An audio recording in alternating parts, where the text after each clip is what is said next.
Prophecy, July 13th, 2014.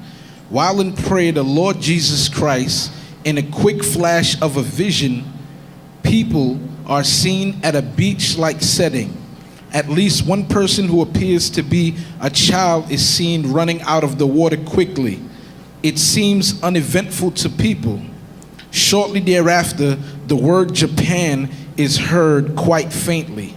Interpretation: God is not through with the people of the Far East who have not turned onto him despite the tragedies. Another major earthquake is yet determined shortly. It is sure to happen. It is wise to take all precaution where possible.